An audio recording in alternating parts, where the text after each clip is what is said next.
Bisa serap. Assalamualaikum warahmatullahi wabarakatuh. Selamat malam, salam sejahtera untuk kita semua. Saya perkenalkan kembali mungkin Batari ya. Saya Hilal, Nur Hilaluddin. Cuma lebih enaknya dipanggil Hilal aja, biar gampang ingetnya. Oke Pak, siap. Kalau mau puasa sama Lebaran jadi ingatnya nama ini Batari katanya. Yang dicari setiap Lebaran sama puasa ya, Iya, Pak Hilal ya? betul.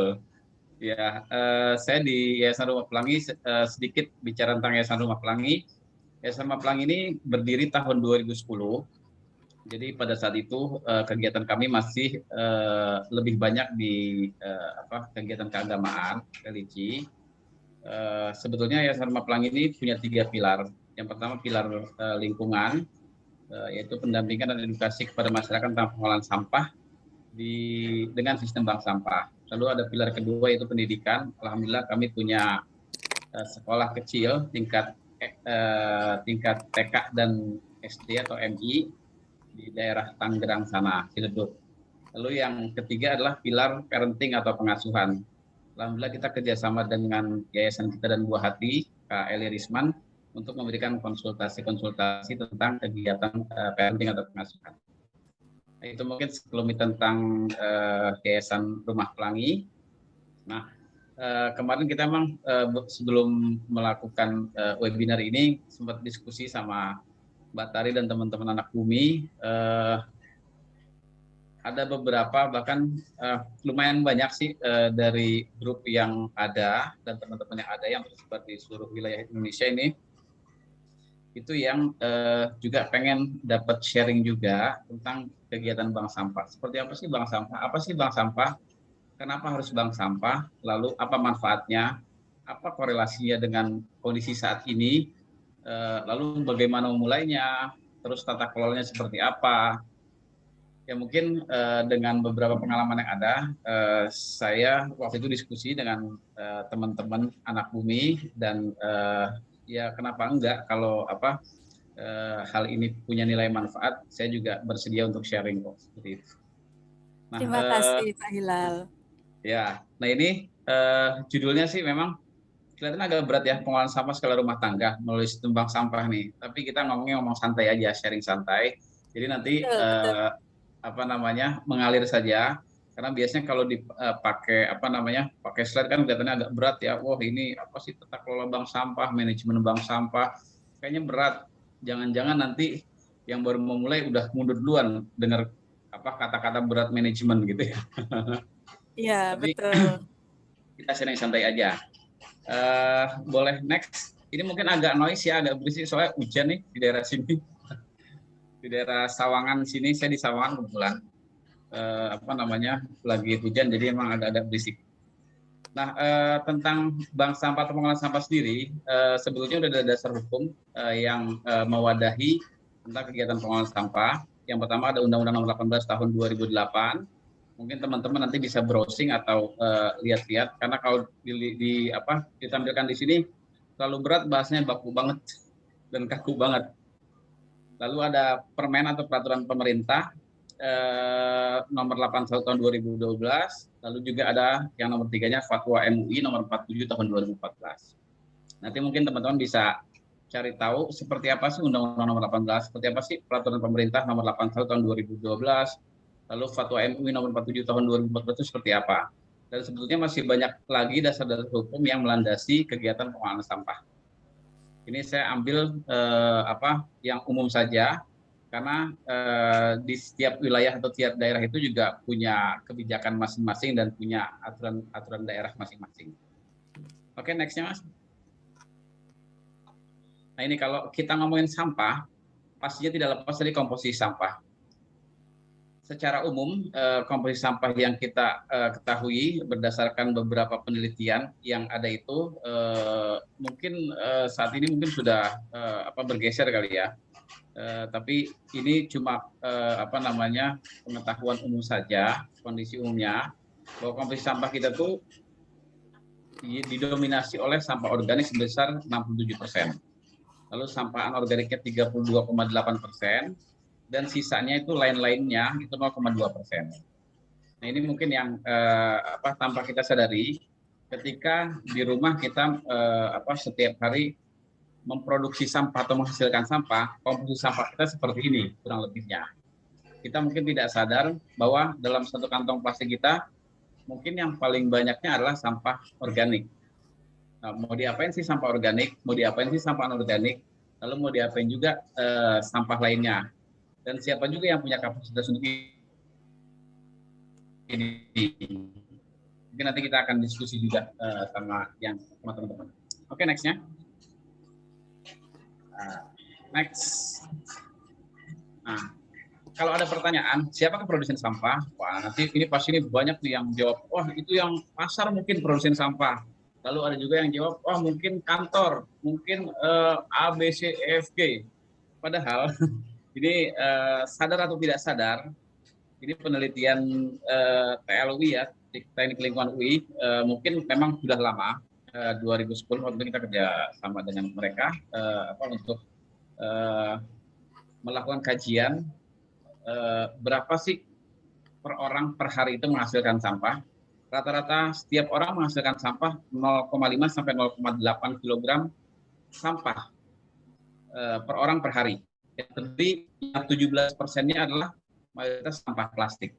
Nah ini sumbernya kita juga tampilkan di sini hasil penelitian TLUI tahun 2010 TLUI Jakarta. Tapi mungkin dengan perkembangan sampai sekarang sudah 2021, 11 tahun yang lalu, kemungkinan akan berkembang mungkin bisa jadi rata-rata kita menghasilkan sampah lebih dari itu, atau mungkin kurang juga, saya juga nggak tahu, tapi rata-ratanya kurang lebih 0,5 sampai 0,8. Dan yang bisa dipastikan kita tetap sampai saat ini menghasilkan sampah setiap harinya. Mungkin itu yang kita bisa sepakati. Artinya kita juga produsen sampah. Kita memproduksi sampah setiap harinya. Mungkin kalau ada pertanyaan, sudahkah Anda nyampah hari ini? Pasti jawabannya udah. Sudahkah Anda memproduksi sampah hari ini? Mungkin enggak ya Pak Hilal ya? Mungkin enggak, ya. Dari kita bangun tidur mungkin ada yang sarapannya bubur. Bubur sekarang kebanyakan pakai styrofoam, ya kan? Sendoknya sendok Kemasannya ya Pak plastik. Hilal ya? Ya, seperti itu. Dan kita nggak bisa bilang, oh enggak, kalau saya sih enggak. Iya, memang beberapa orang tidak. Tapi faktanya masih banyak yang melakukan hal seperti itu. Kalau nggak pakai styrofoam diganti pakai plastik, atau kalau nggak pakai plastik diganti pakai hal lain yang memang akhirnya menimbulkan sampah seperti itu. Terus apalagi kita mandi pakai sabun. Sabun sekarang kan masih belum, sudah ada yang ada refill station, cuma belum banyak yang punya refill station. Artinya dari setiap kegiatan kita itu mayoritas menghasilkan sampah, baik itu sampahnya liquid atau cair atau limbah cair ataupun padat seperti itu. Jadi kita sepakat ya, kita adalah produsen sampah ya. Nextnya. Nah ini beberapa dampak sampah yang tidak dikelola. Pastinya di tiap wilayah itu punya tempat pengolahan akhir atau lebih tepatnya pembuangan akhir mungkin ya. Ada tempat pengolahan akhir atau TPA, ada juga TPS. Dan pastinya lahan-lahan tersebut semakin menipis atau semakin sempit daya tampungnya. Tidak dipungkiri sebesar apapun lahan tempat pembuangan sampah itu, ketika kita buang sampah setiap hari, pastinya akan menuju ke lahan tersebut akan penuh dimanapun itu. Kalau tidak kita segera kelola dan kita siasati seperti apa memperpanjang. Jadi segala upaya kita lebih banyak memperpanjang daya tampung dari TPS dan lahan tersebut. Lalu ada juga dampak sampah yang tidak dikelola, pelepasan gas metan yang berlebih ke udara. Mungkin kalau kita pernah melihat tumpukan timbulan sampah di pinggir jalan atau bahkan di di tempat pembuangan sampah, itu ada sedikit seperti gas yang keluar, apalagi ketika habis hujan, itu tipis-tipis akan kelihatan, itu gas metan yang terbuang dari sampah organik biasanya, seperti itu. Dan ketika tidak dikelola, ini menjadi hal yang bisa jadi bumerang buat kita. Tapi kalau dikelola, itu sebetulnya punya nilai manfaat. mungkin bisa jadi biogas atau hal lainnya seperti itu. Tapi kalau tidak dikelola, ini bisa jadi bumerang buat kita. Bisa jadi Takakura, Pak Hilal. Iya, betul. Lalu memang ini juga eh, momok yang luar biasa juga kalau sampah tidak kita kelola, kalau ada timbulan-timbulan sampah baik itu yang di pinggir jalan atau mungkin kalau yang masih di daerah-daerah desa atau rural ya, karena tempatnya masih luas-luas, mereka bisa buang sampah di kebun atau di mana, secara tidak sadar kan itu pasti menimbulkan dampak negatif, misalnya penyakit atau apa. Karena pastinya ketika ada timbulan sampah, makhluk lain yang memang yang makanannya adalah sampah pasti akan ke sana. Dan kita tidak sadar mungkin makhluk itu juga membawa penyakit atau dampak negatif lain seperti itu. Dampak Lalu juga kesehatan ya Pak Hilal ya. betul, ini pasti akan terintegrasi dengan apapun sih Mbak ya. Betul, betul. Betul ya. Lalu pencemaran air tanah dan laut sehingga mengganggu makhluk hidup di habitatnya. Mungkin kita juga pernah melihat atau sering juga disampaikan di di media-media elektronik ada ikan yang ketika dibelek itu isinya sampah plastik atau apa. Lalu ada juga mungkin biota-biota laut yang terdampar atau mati di pinggir laut karena makan sampah plastik utamanya atau hal lainnya. Artinya memang kita tidak bisa mengawasi secara langsung itu sampah mau kemana, tapi kita bisa membatasi. Ketika kita bisa menjaga, kemungkinan kita bisa meminimalisir sampah-sampah yang terbuang ke selokan, ke sungai, bahkan ke laut. Dan itu secara tidak langsung kita berkontribusi sebetulnya terhadap penyelamatan biota-biota baik di sungai maupun di laut. Oke, next-nya. Oke, next. Nah, ini sebetulnya sebelum kita masuk ke pengelolaan sampah dengan sistem bank sampah, dengan sistem kalau sampah organik itu ada composting aerob ya, ada Takakura dan lainnya. Kita mungkin harus melihat dulu gaya hidup kita ini sudah melakukan hal yang menuju ke arah sana atau belum. Karena kuncinya pasti akan di memilah sampah, mengenal jenis sampah yang pertama, yang kedua memilahnya. Karena tanpa kita lakukan itu pasti akan sangat-sangat luar biasa effortnya atau energinya untuk melakukan kegiatan pengolahan sampah. Mungkin yang paling gampang kalau teman-teman itu ngelihat pemulung yang biasanya keliling entah itu di perumahan atau pemukiman penduduk, ketika mereka sampai ke tempat sampah, mereka akan coba cari-cari dan ngorek-ngorek lah ya, ngorek-ngorek sampah mana sih yang punya nilai jual. Artinya sampah itu punya nilai jual, sampah itu punya value ya, punya value. Tapi ketika itu tercampur, itu sangat luar biasa untuk melakukan sortasinya. Nah, ketika kita coba pilah, itu akan lebih mudah untuk dikelola. Nah, mungkin seperti itu gampangnya kali ya. Jadi solusinya itu mengubah gaya hidup dengan memilah sampah dulu. Jadi pertama kita mengenal jenis sampahnya, yang kedua kita harus pilah.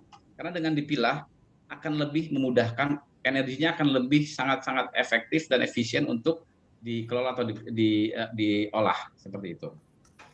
Next-nya, ini kalau secara umum kan, nah ini mungkin kalau teman-teman yang udah pernah ke tempat pembuangan akhir atau tempat pembuangan akhir, kondisinya kurang lebih seperti ini. Jadi kan kita juga memperingati hari HPSN ya, hari Peduli Sampah Peduli Nasional. Sampah Nasional ya, itu sebetulnya kan adalah latar belakangnya karena di tanggal tersebut pernah ada kejadian di Lewi Gajah ya di Bandung. Cimahi ya. Iya, itu gunungan sampah itu longsor dan menimpa banyak orang di sana.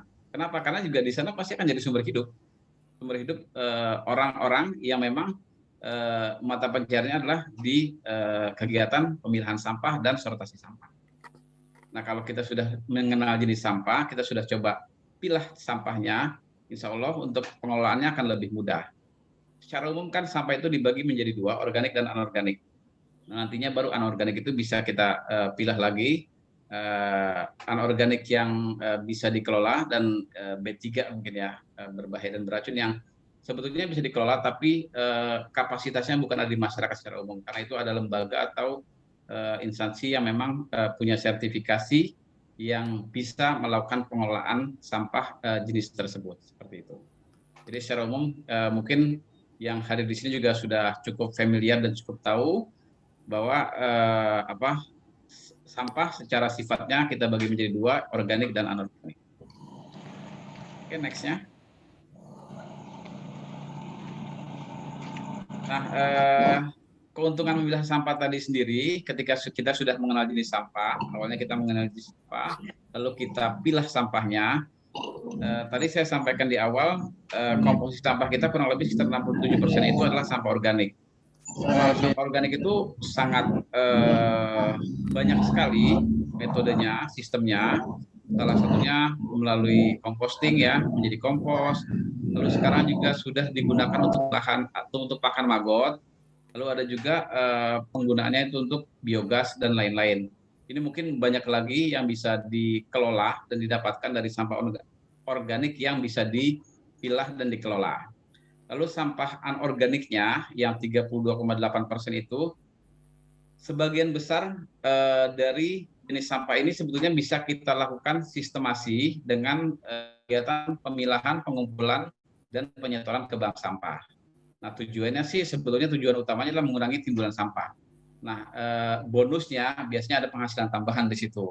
Kita tidak pungkiri memang ada nilai ekonomi pada sampah-sampah tersebut, baik itu sampah organik maupun sampah anorganik. Nantinya mungkin teman-teman yang sudah melakukan atau ingin melakukan akan melihat sendiri kira-kira potensi apa di wilayahnya yang memang lebih condongnya ke sampah organik atau sampah anorganik. Kalau kita generalisir kan, wah mungkin ada di satu daerah yang memang kebutuhannya lebih tinggi sampah organiknya, karena mereka itu daerah pertanian mungkin, pengelolaan sampah organik untuk menjadi kompos atau fertilizer lain itu mungkin lebih tinggi daripada sampah anorganiknya, misalnya seperti itu. Tapi kita sepakat bahwa kegiatan pemilahan sampah ini, pengolahan sampah ini itu pastinya akan mengurangi timbulan sampah, terutama sampah-sampah yang terpapar di lingkungan. Dan nantinya mungkin ketika kita melakukan secara konsisten dengan tata kelola yang baik, pastinya ada nilai ekonomi di situ. Entah itu nilai ekonominya secara langsung atau konversi. Misalnya kan ada juga beberapa wilayah yang pernah kita dampingi, dulunya ada petugas sampah, tapi dengan adanya pilahan sampah, akhirnya sampahnya berkurang banyak, mereka konversikan iuran sampahnya, akhirnya ditiadakan, tapi petugas sampahnya tetap terlibat untuk melakukan kegiatan pengambilan sampah, cuma mereka mendapatkan pengganti atau konversi dari iuran itu adalah penjualan dari sampah-sampah yang memang punya nilai jual di situ, seperti itu. Oke, next-nya. Nah, ini pengolahan sampah anorganik melalui sistem bank sampah. Kalau diskemakan, harapannya orang per orang itu tidak lagi membuang sampah-sampah anorganik yang punya nilai jual itu ke lingkungan. Nantinya kita bisa pusatkan ke bank sampah.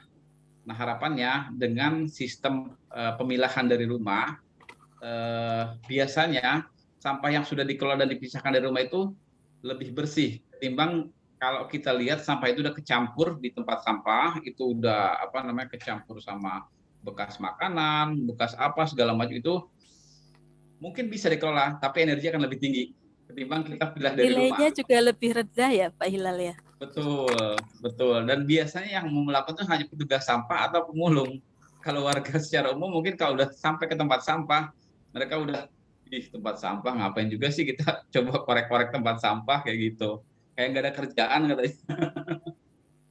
Harapannya seperti itu. Betul. Next-nya. Apa sih bank sampah? Nah, ini mungkin yang lebih fokus lagi. Next. Nah, pastinya definisi bank sampah itu tiap orang punya definisi sendiri-sendiri. Yang paling penting adalah secara garis besar, bank sampah itu adalah sistem sebetulnya, sistem pengolahan sampah, khususnya sampah anorganik. Awalnya memang kita dorong sampah anorganik pada pengolahan atau sistem bank sampah. Kenapa? Kalau bersentuhan sampah anorganik itu biasanya masyarakat itu agak apatis. Malah sampah anorganik udah bau, udah jijik, apalagi kalau di situ ada bekas nasi yang udah 2-3 hari, yang udah mulai keluar belatungnya mungkin atau makhluk-makhluk lainnya seperti itu. Nah, makanya kita tidak waktu itu kita bukan membatasi, tapi kita coba dorong dulu. Masyarakat kan biasanya lebih condong ke hal yang lebih praktis buat mereka, yang lebih bersih buat mereka, yang lebih nggak terlalu gimana lah buat mereka seperti itu. Makanya definisi ini akan berkembang dan pasti masing-masing orang itu punya definisi sendiri-sendiri tentang bank sampah.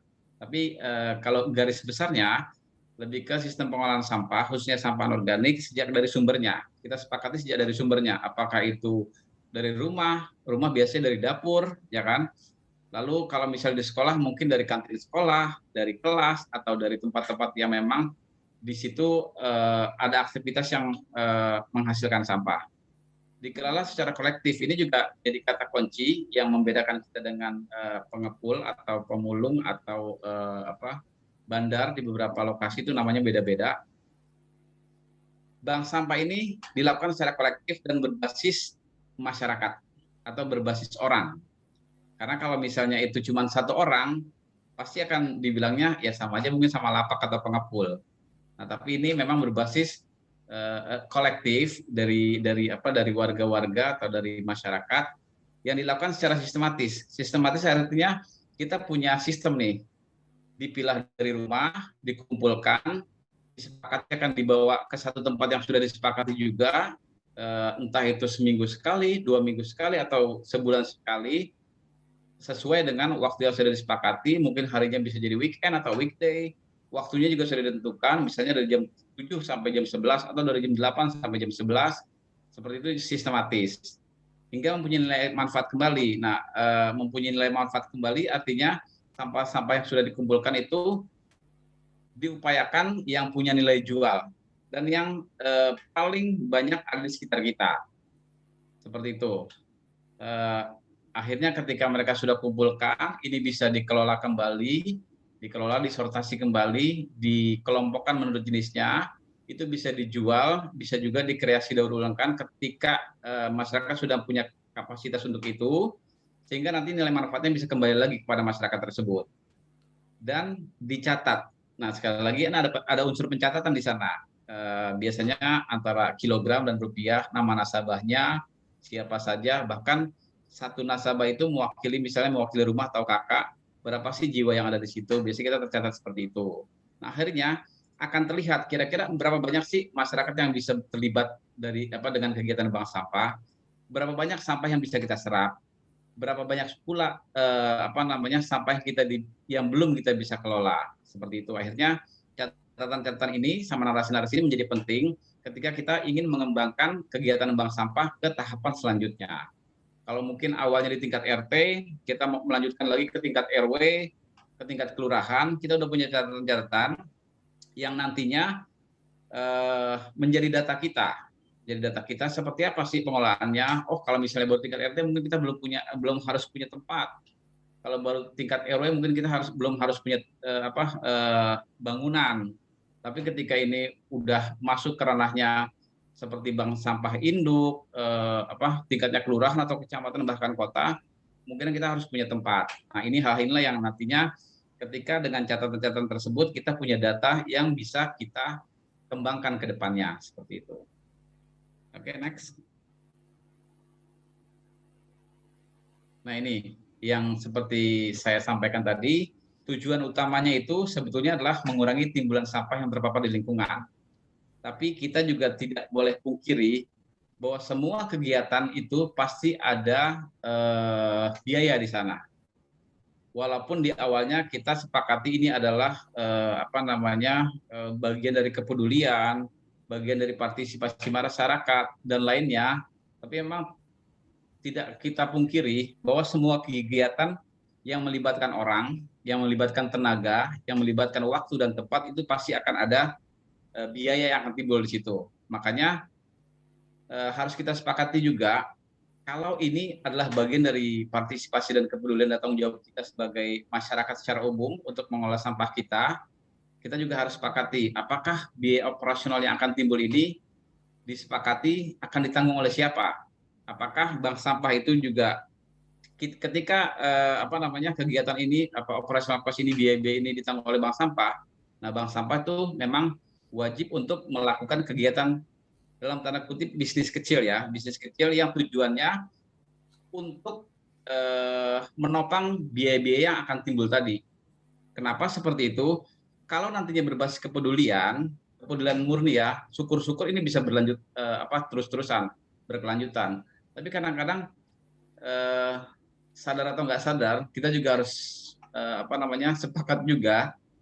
Secara umum itu kepedulian itu sangat tipis dan berbatas waktu. Mungkin awalnya kalau ini pengalaman saya di beberapa tahun melakukan kegiatan bank sampah, dan saya tidak mengklaim semuanya ya, tidak mengklaim semuanya seperti ini. Awalnya mungkin partisipasi masyarakat, kepedulian, mungkin 1 bulan pertama masih semangat, bulan keduanya masih semangat juga, bulan ketiganya makin semangat. Nah, biasanya tuh udah bulan ketiga, sampah-sampah yang memang murni dari rumah tangga itu terlalu banyak. Sehingga mereka itu pasti akan udah mulai bertanya-tanya, aduh kita dapat apa dari sini ya? Waktu kita juga udah tersita juga, terus kadang materi juga, kadang hal lainnya. Tapi kegiatan membuang sampah ini impact-nya buat kita semua apa ya? Kadang-kadang udah mulai seperti itu.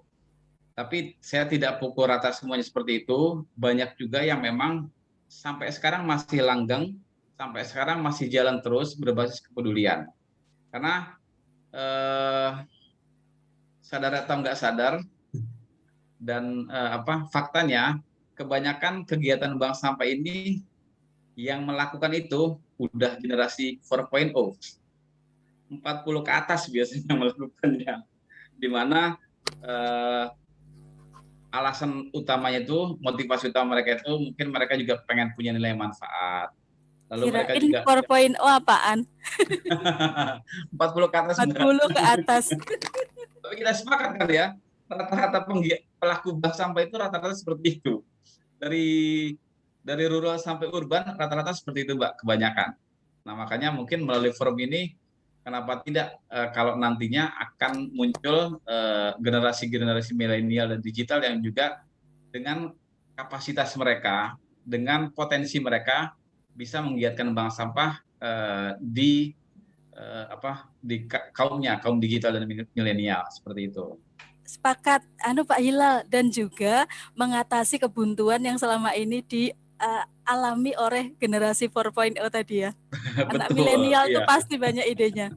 Ya, ide-ide gilanya itu banyak, ide liarnya banyak. Jadi kita harus juga coba mendorong. Tinggal mencari apa sih motivasi mereka bisa melakukan itu. Karena tanpa motivasi, kebanyakan mereka enggak. Kenapa ya? Kenapa saya harus melakukan itu? Kan kita harus punya titik motivasinya dulu supaya mereka nanti punya semangat yang luar biasa juga. Karena dari mereka itu ide-idenya juga luar biasa biasanya seperti itu. Dengan dunianya mereka juga. Nah, kelemahan dari yang dilakukan ini, kalau kita tidak mencoba membentengi atau melandasi dengan dalam tanda kutip bisnis ini sebenarnya sih kan secara umum mungkin kelihatannya, harus ada bisnisnya, kalau nggak bisnis berarti nggak jadi di bank sampah nih. Yang nggak kayak gitu juga. Karena yang dimaksud bisnis itu, yang tadi saya sampaikan, minimal kegiatan ini bisa menopang pembiayaan yang timbul dari kegiatan tersebut. Minimalnya itu. Tapi kan kita juga valid mengatakan bahwa itu adalah bisnis. Seperti itu. Nah, kenapa? Salah satunya adalah ketika kaum 4.0 ini melakukan kegiatan bank sampah dengan kepedulian mereka, dengan semangatnya mereka, kita juga salut banget dengan semangat dan kepedulian mereka. Nah, biasanya kaderisasinya yang agak cukup menantang. Kaderisasi setelah 4.0 kita mau coba kaderisasi ke 3.0 atau mungkin 2.0-nya itu yang cukup luar biasa. Makanya memang untuk menarik motivasi mereka harus ada magic word-nya di sana. Harus ada titik yang bisa membangkitkan semangat mereka juga. Salah satunya kata bisnis tadi, seperti itu. Oke, next-nya. Nah, bank sampah juga sebetulnya kan secara tidak sadar kita melakukan kegiatan bank sampah itu pasti ada dampaknya. Dampak di lingkungan pastinya ketika kegiatan bank sampah ini terjadi, otomatis di sana pasti akan ada pengurangan atau reduksi sampah. Itu bisa dibuktikan karena dengan pencatatan yang ada pada bank sampah itu valid, kita katakan bahwa itu sebagai nilai pengurang dari sampah yang tadinya ada di situ. Misalnya kita sebelum kita melakukan kegiatan bank sampah, kita mungkin bisa melakukan kajian kecil berapa sih timbulan sampah di daerah tersebut. Mungkin kita bisa googling dari data Pemda setempat, atau kita bisa melakukan kajian kecil. Kalau misalnya rata-rata kita bikin sampling 10 rumah atau sekian rumah, dari sampling yang ada kita bisa timbang kurang lebih sekian hari jumlah sampahnya berapa, kita bisa dapatkan nilai rata-rata sampah per orang per kakak per orang per hari itu berapa. Kita bisa menghitung kira-kira timbulan sampah di sana itu berapa banyak. Itu mungkin bisa jadi baseline kita. Nah, ketika itu dilakukan kegiatan bank sampah, pastinya ada nilai pengurang dari sampah yang sebelumnya. Itu salah satunya dari sisi lingkungan ya, atau dampak bank sampah terhadap lingkungan. Mungkin hal lainnya bersih, pastinya akan lebih bersih karena biasanya terpapar di lingkungan, sekarang udah mulai berkurang, itu juga berdampak walaupun kecil. Lalu sisi ekonomi pastinya akan ada nilai tambah di situ, sisi sosial juga akan lebih banyak ikatan emosi yang tercipta dari kegiatan bank sampah, karena pastinya antar pengurus akan ketemu, antar nasabah juga akan ketemu, seperti itu. Belum lagi sisi lainnya kayak kesehatan, secara tidak langsung bencana, karena kan tidak kita pungkiri banyak juga beberapa bencana yang terjadi itu akibat sampah yang tidak dikelola. Seperti itu. Ini cuma top 3-nya aja. Mungkin masih banyak sekali, dan setiap pilar yang ada kemungkinan langsung atau tidak langsung pasti beririsan dengan kegiatan yang dilakukan, terutama kegiatan bank sampah. Oke, next-nya. Nah, ini ada standarisasi bank sampah. Sebetulnya sih sebelum di sini ketika mau melakukan kegiatan bank sampah itu ada beberapa hal sih memang yang harus kita ketahui, tapi itu nanti akan jadi diskusi kita aja. Saya nggak tampilkan semuanya di sini, biar kita juga punya bahan untuk diskusi. Nah, standarisasi bank sampah di sini adalah yang pertama adalah sebelum pemilahan kita mengenal jenis sampah dulu. Tadi sudah disampaikan juga mengenal jenis sampah, sampah anorganik seperti apa, sampah organik seperti apa, sampah organik yang bisa dikelola langsung seperti apa, sampah anorganik yang punya nilai jual itu apa saja. Karena sampah anorganik itu kan subkategorinya banyak ya. Mungkin dari sampah anorganik itu yang bentuknya kertasan, ada yang bentuknya plastik, ada yang bentuknya logam, ada yang bentuknya beling atau kaca. Lalu juga ada yang walaupun organik, tapi kalau yang gede-gede kayak misalnya kayu, terus ada juga bahan-bahan bekas pakaian atau lainnya, itu juga termasuk sampah anorganik. Nah, sampah anorganik ini juga kan kita harus mulainya, mungkin nggak semua sampah anorganik ini kita kelola di bank sampah, karena nantinya yang pertama pengurusnya jadi bingung, mungkin juga mereka juga belum hafal semua jenis sampahnya. Yang kedua, mungkin beberapa lokasi yang belum punya tempat itu makin pusing nanti ketika masyarakat bawa semuanya. Udah gitu sampahnya juga belum dipilah lagi. Nah, ini biasanya masyarakat pengurusnya itu jadi pusing. Nah, nanti mungkin kita bisa siasati. Yang pertama, mereka milahnya di rumah, sudah kita sosialisasikan, karena di awalnya itu sebelum kita membentuk bank sampah, pastinya kita akan berkoordinasi dengan simpul-simpul atau aparat-aparat yang ada di lokasi tersebut.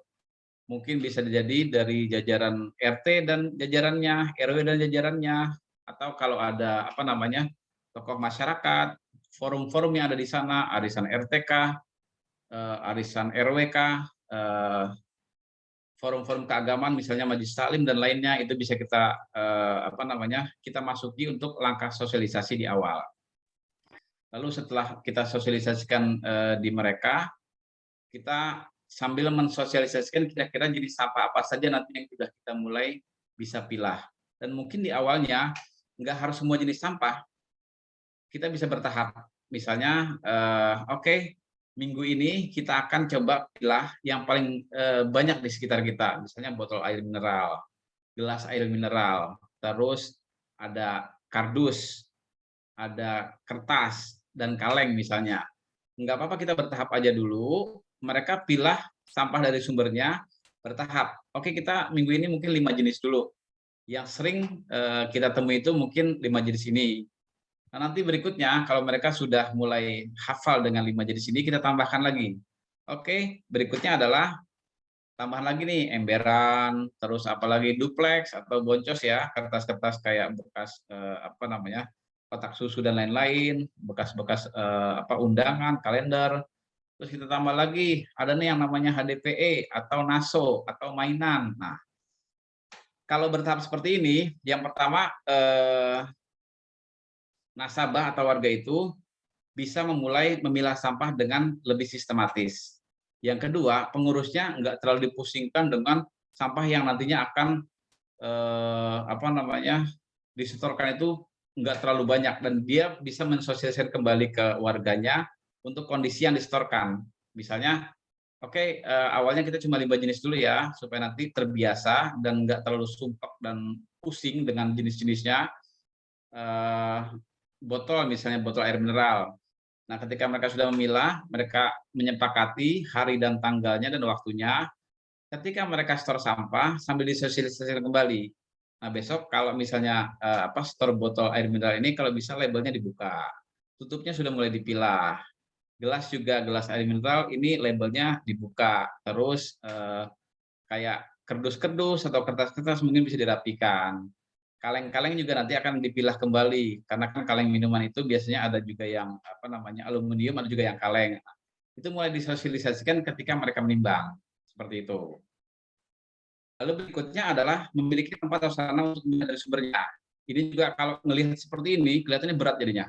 Wah, berarti kita harus punya berapa tempat sampah pilah ya kalau untuk di rumah. Karena jenisan sampah itu kan bisa di atas, bisa sampai 100 jenis. Apakah mereka harus memilah dan punya tempat seperti itu?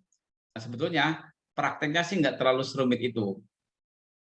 Kalau sekarang ini masih banyak warung-warung tradisional yang menyediakan kantong plastik untuk belanjaannya. Dan kantong plastiknya sendiri sebetulnya sekarang ini warnanya udah macam-macam. Ada yang warnanya bening, ada yang putih, ada yang hitam, ada yang merah. Yang paling gampang adalah wadahnya ini adalah pakai yang ada aja. Jadi misalnya kalau untuk sampah organik, oke, kita pakai yang merah, sampah organik ini. Nantinya kan kita bisa kelola di rumah kita sendiri dengan misalnya sampah organik kita bikin biopori atau komposter. Atau mungkin Takakura, kan di grup ini lagi ramai penggunaan Takakura ya, seperti itu. Atau juga jadi material untuk ekoenzim beberapa jenis sampah organiknya. Nah, nanti yang untuk sampah anorganiknya yang nanti akan kita setor ke bank sampah, itu kita mungkin bisa pakai plastik yang warnanya transparan mungkin atau putih atau lainnya. Jadi kita menggunakan barang-barang yang memang ada di sekitar kita aja. Nah, nanti untuk sampah yang residu yang kita tidak punya kapasitas untuk mengelolanya, kita juga nggak punya kemampuan untuk mengelolanya dengan aturan yang ada, itu jadi sampah residu yang nantinya kita akan buang. Karena kalau untuk tingkat warga atau masyarakat tuh saat ini mungkin belum waktunya kita men-zero waste-kan semua jenis sampah.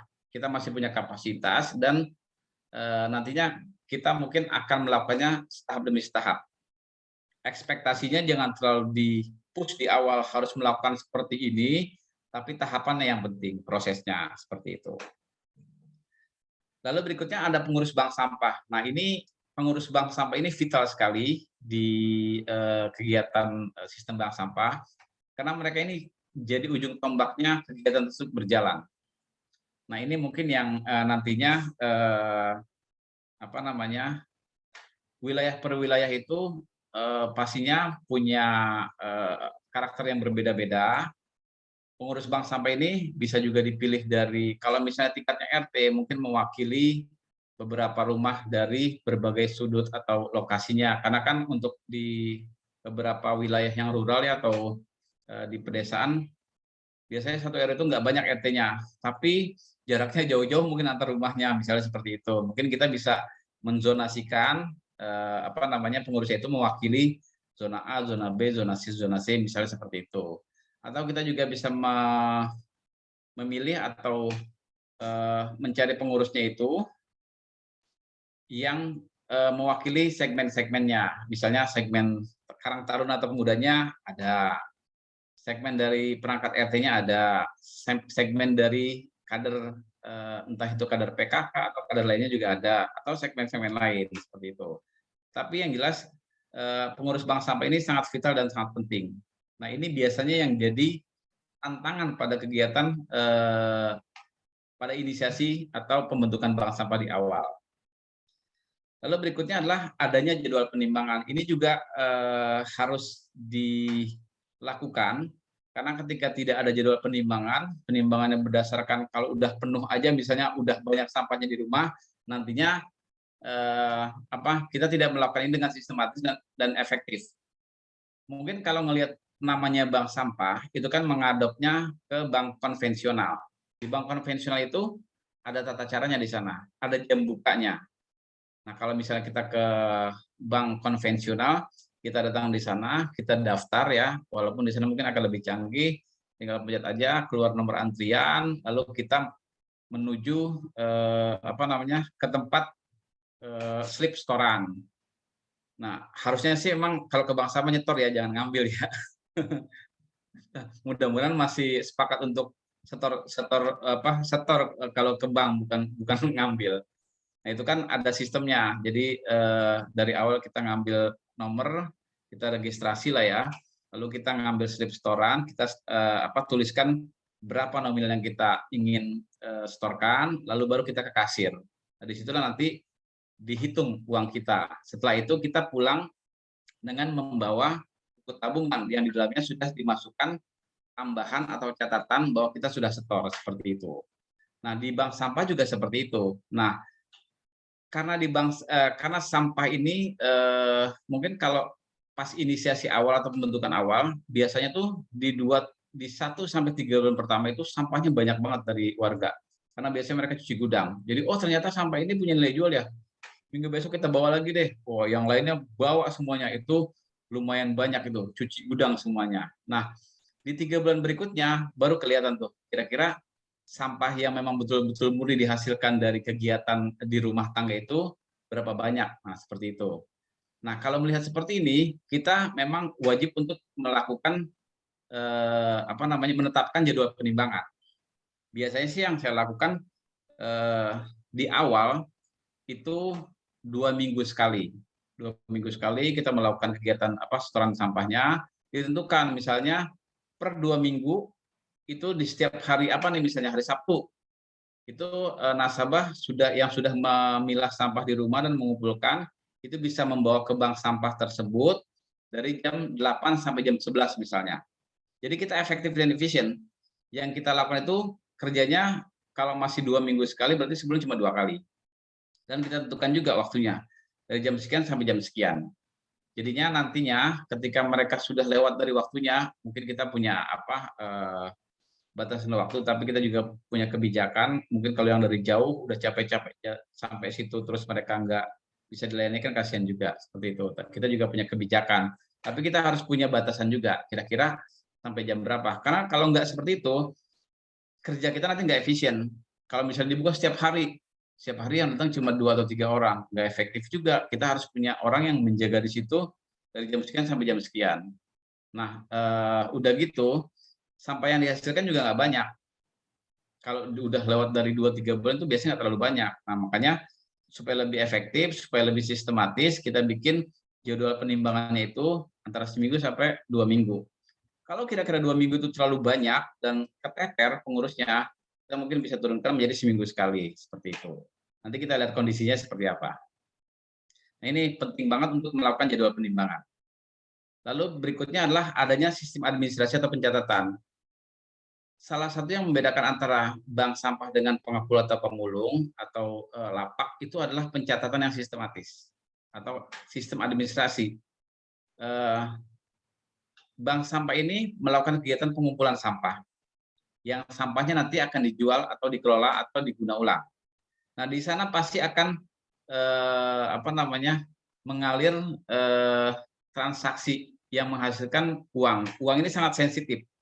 Kalau kita nggak catat, kalau kita nggak bukukan ini, kita nggak samakan antara buku tabungan bank sampah yang dibawa oleh warga dengan catatan buku besar kita, itu sangat-sangat sensitif. Ketika itu ada perbedaan atau apa segala macam, ini masalah trust atau kepercayaan antara nasabah dengan pengurus. Sama kayak kita ke bank, kalau misalnya ada ada selisih antara yang ada di buku tabungan kita, rekening saldo kita dengan catatan bank, pasti itu akan menimbulkan entah itu hal-hal yang negatif atau lainnya. Nah, kita menjaga itu dengan catatan dan data. Jadi itu yang membedakan. Karena saya juga kebetulan mendampingi beberapa pengepul di Jabodetabek atau lapak, saya coba dorong mereka juga untuk melakukan pencatatan yang baik atau administrasi yang baik, supaya mereka, yang pertama mereka bisa melihat kira-kira seperti apa sih PNL atau profit and loss atau laporan laba rugi mereka. Jangan-jangan mereka selama ini kerja ternyata nggak nutup sama operational cost mereka. Jangan-jangan mereka selama ini melakukan kegiatan pengumpulan sampah, untungnya banyak, tapi mereka nggak tahu kira-kira untungnya kemana. Nah, itu dibutuhkan pencatatan atau administrasi yang baik. Itu yang pertama. Yang kedua, kalau kita cuma mengandalkan ingatan kita itu sangat terbatas. Mungkin yang tadi pagi kita lakukan juga udah lupa kita ngapain aja. Nah, makanya sebagai pengingat adalah catatan-catatan tersebut dan data-data tersebut sebagai bukti atau acuan kita dalam melaksanakan kegiatan pencatatan di bank sampah. Yang berikutnya adalah memiliki pengepul dengan jadwal pengambilan rutin. Nah, ini juga sangat ada erat kaitannya dengan jadwal penimbangan. Jadi kalau misalnya memang sebelum kita melakukan kegiatan bank sampah, kita harus juga menginventarisir dan memetakan kira-kira pengepul atau off-taker atau bayarnya itu dari mana nih. Yang pertama mungkin kita bisa melihat di ring 1 bank sampah yang akan diinisiasi. Misalnya di RTA atau di RWA atau di Kelurahan A. Kalau memang di sana belum ada bank sampah induk yang diinisiasi sama pemerintah, mungkin kita bisa cari pengepul yang terdekat dengan wilayah tersebut. Itu yang pertama. Yang kedua, yang varian atau jenisnya yang lebih banyak variannya atau itemnya atau jenis yang bisa diambil. Yang ketiga, yang harganya lebih kompetitif. Dan jangan lupa yang bisa dipercaya, karena beberapa pengepul juga kan mereka kan nggak menetap di suatu tempat ya. Jadi jangan sampai ini sampah kita udah dibawa terus pembayarannya belum selesai, tahu-tahu kita juga nggak tahu pengepulnya pindah kemana seperti itu. Dan itu juga sering kejadian. Dan kita itu 4 aspek tadi harus kita perhatikan. Tempatnya, orangnya, terus varian yang diambil dan harganya seperti itu. Nah, ini kurang lebihnya standarisasi ketika kita ingin membentuk bank sampah atau menjalankan kegiatan bank sampah. Next-nya. Nah, ini mekanisme bank sampah seperti yang saya sampaikan tadi. Yang pertama, masyarakat atau nasabah datang membawa sampah nih mereka sudah memilah dan sudah tersosialisasikan tentang jenis sampah ya. Mereka sudah kenal jenis sampahnya, mereka sudah pilah sesuai dengan jenis sampah yang memang berlaku di bank sampah yang bisa diterima oleh bank sampah. Nah, masyarakat atau nasabah datang membawa sampah yang sudah terpilah beserta buku tabungan ke bank sampah. Kalau di awal mungkin mereka belum punya buku tabungan, nanti berikutnya ketika mereka sudah melakukan kegiatan transaksi, mereka akan diberikan buku tabungan. Mereka akan bawa pulang. Setiap kali mereka ingin menyetor sampah atau menabung sampah, mereka harus bawa buku tabungan tersebut. Lalu sampahnya ditimbang oleh pengurus, nanti akan dicatat di buku tabungannya sama di buku besar pengurus.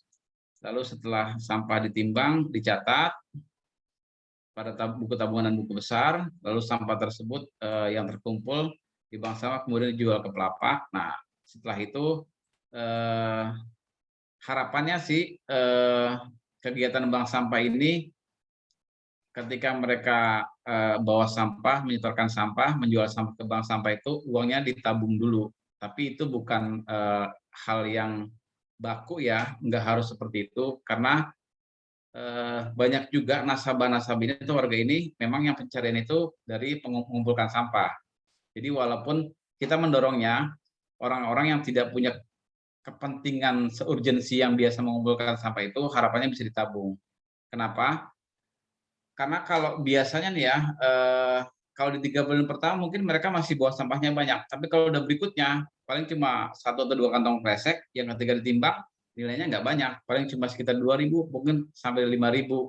Kalau misalnya mereka nyetolin sampahnya sama anaknya, dapat uang 2.000 sampai 5.000, anaknya jajan sampai rumah udah selesai. Tapi kalau uangnya ditabung atau dikumpulkan, nantinya akan terlihat kira-kira berapa banyak sampah yang mereka kumpulkan.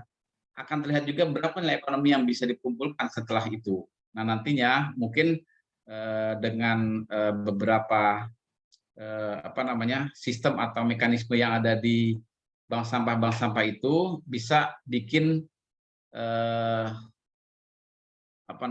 kayak metode-metode untuk menarik nasabah-nasabah agar mereka bisa lebih tertarik untuk ikut kegiatan bank sampah.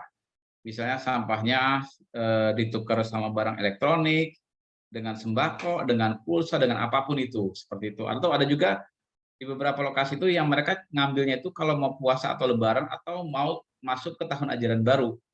Itu lumayan berasa untuk membantu kegiatan tersebut. Atau juga ada Kang Darga di Bogor itu yang coba untuk menukar sampah dengan kebutuhan-kebutuhan alat rumah tangga, misalnya setrikaan kah atau apakah seperti itu. Nah, metode-metode atau marketing strategi ini yang seperti ini cukup bisa menarik nasabah agar bisa ikut terlibat dengan kegiatan bank sampah seperti itu, menarik mereka seperti itu. Oke, nextnya. Ini lebih ke media kampanyenya untuk masyarakat supaya masyarakat juga bisa lebih tahu kira-kira berapa sih waktu penguraian dari sampah ini, kenapa mereka harus mengumpulkan sampah, kenapa mereka harus mengenal jenis sampah, mereka harus memilah jenis sampah-sampah tersebut, mereka harus mengelola sampah. Kalau dilihat dari sini kan, wah ini ekstrim banget nih, ada yang sampai nggak bisa hancur, walaupun mungkin semakin ke sini ada beberapa teknologi yang bisa menurunkan masa urai atau waktu urai dari sampah-sampah ini. Tapi masyarakat itu perlu diedukasi, masyarakat itu perlu dikasih tahu kenapa kita harus mengolah sampah, kenapa kita harus memilah sampah. Kalau kita nggak kelola dan kita pilih itu, apa sih dampaknya buat mereka? Apa sih yang paling ekstrim akan terjadi ketika kita tidak mengolah sampah kita sendiri? Seperti itu. Next-nya. Ya, next. Next lagi. Nah, ini juga pakem-pakem yang biasa kita lakukan pada kegiatan pengolahan sampah, reduce, recycle. Yang pertama mungkin reduce, karena kita tahu sekali ada beberapa jenis sampah yang masa uraian itu cukup panjang. Ada beberapa jenis sampah itu yang mungkin ketika tanpa bantuan pengolahan dan pengelolaan itu masa urainya sangat-sangat panjang. Nah, makanya sebelum nantinya teman-teman itu membeli produk, menggunakan produk, kita mungkin perlu memikirkan konsep 3R ini. Yang pertama mungkin kita bisa memilih barang atau produk yang bisa menimbulkan dampak sampah ke lingkungan. Kalau memang kita bisa menggunakan, kita harus membatasi lah ya. Kalau memang kita bisa pakai barang yang bisa kita guna ulang berkali-kali, kenapa kita harus beli produk yang nantinya menghasilkan sampah? Seperti itu mungkin pembatasannya. Lalu setelah reduce itu reuse. Kalau pada akhirnya kita harus membeli produk yang nantinya akan jadi sampah setelah kita konsumsi atau setelah kita pakai, upayakan produk tersebut menghasilkan sampah yang juga bisa diguna ulang. Contohnya mungkin banyak ya, misalnya kalau kita beli buah, kalau bisa tempatnya yang bisa kita gunakan kembali seperti itu.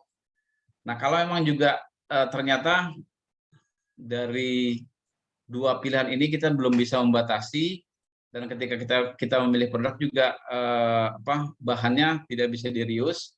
Nah, kalau alternatif terakhir itu dua alternatif ini belum bisa kita lakukan, kita coba pilih barang atau produk yang minimal sampahnya itu bisa di-recycle atau daur ulang kembali. Misalnya kalau kita di tengah jalan kita udah nggak bawa tumbler, kita harus beli air kemasan air minum dalam kemasan, upayakan yang memang sampahnya itu bisa didaur ulang kembali seperti itu. Ini nextnya recycle sama nextnya reduce ya. Nah ini mungkin next konsep-konsep yang kita coba terapkan ketika kita akan menggunakan sebuah produk atau membeli produk atau mengkonsumsi sebuah produk. Nextnya. Ini mungkin beberapa contoh jenis sampah anorganik. Ada kalau kita lihat di sini ada apa namanya susu UHT ya, susu UHT. Ini kemasannya juga sebetulnya punya nilai jual. Biasanya mereka sebutnya sih Tetra Pak ya, Tetra Pak. Merek orang itu tuh biasa dengan merek soalnya. Lalu ini nih bekas kardus-kardus Indomie, ini masuknya ke jenis duplek atau boncos. Lalu kaleng juga ada, ini juga ada botol baik yang beling maupun yang plastik. Ini jenisnya macam-macam, ini cuma contoh-contoh aja. Nextnya. Ini juga ada apa namanya kemasan isi ulang yang cukup besar untuk saus, kecap biasanya. Ada juga kecap yang dari botol beling juga. Ada juga kardus ini, kardus apa namanya dan air minum dalam kemasan. Next. Ya, mungkin kurang lebihnya seperti itu teman-teman.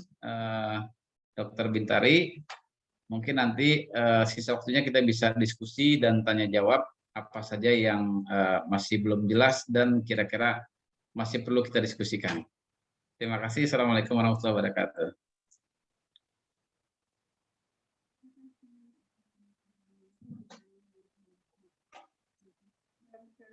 Mbak Tari, suaranya nggak ada nih.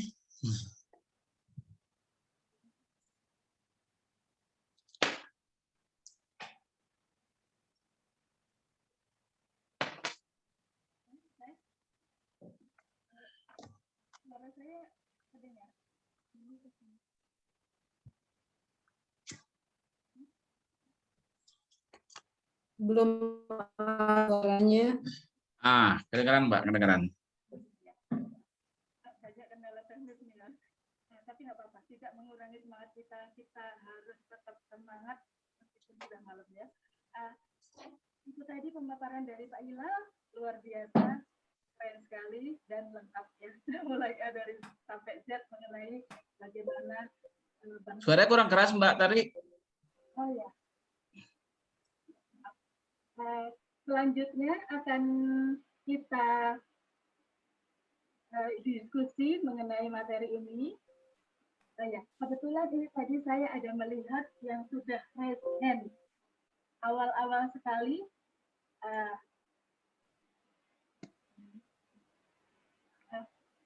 Dari Bu Helda. Bisa didengar, Bu. Sampah Jaya Dana Kirti. Mohon agar bisa mengaktifkan audio dan videonya. Bu Hilda, apakah Ibu Hilda ada di situ? Ya, halo. Bu Hilda ya, Mbak Tari. Seorang penggiat bank sampah juga. Beliau akan sedikit bercerita mengenai kegiatan bank sampahnya. Bagaimana mulai dari awal sampai mempunyai banyak, menginisiasi banyak bank sampah dan bank sampahnya bisa berjalan dengan sukses sampai hari ini. Ya, kepada Bu Helda, waktu kami persilahkan. Halo Bu Helda. Halo Pak Hilal. Assalamualaikum. Waalaikumsalam. Suara saya bisa terdengar jelas ya? Jelas Mbak, jelas. Oke, baik. Selamat malam teman-teman sahabat lingkungan yang berbahagia. Assalamualaikum warahmatullahi wabarakatuh. Nama saya, perkenalkan Helda Fahri, saya dari Bank Sampah Jaya Dana Kirti yang kebetulan merupakan tetangga Pak Hilal juga sebenarnya. Kalau Pak Hilal ada di Tangerang, saya di Tangerang Selatan. Ini saya juga menyapa teman-teman, kayaknya saya lihat ada beberapa pegiat bank sampah dari Tangsel. Ya, mudah-mudahan teman-teman ini juga merupakan teman-teman penggerak pegiat ya yang cukup luar biasa. Jadi di sini saya apresiasi Mbak Tari memediasikan acara ini ya.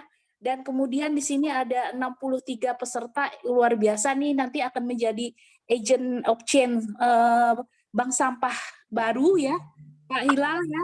Siap, Yang Bu Helda.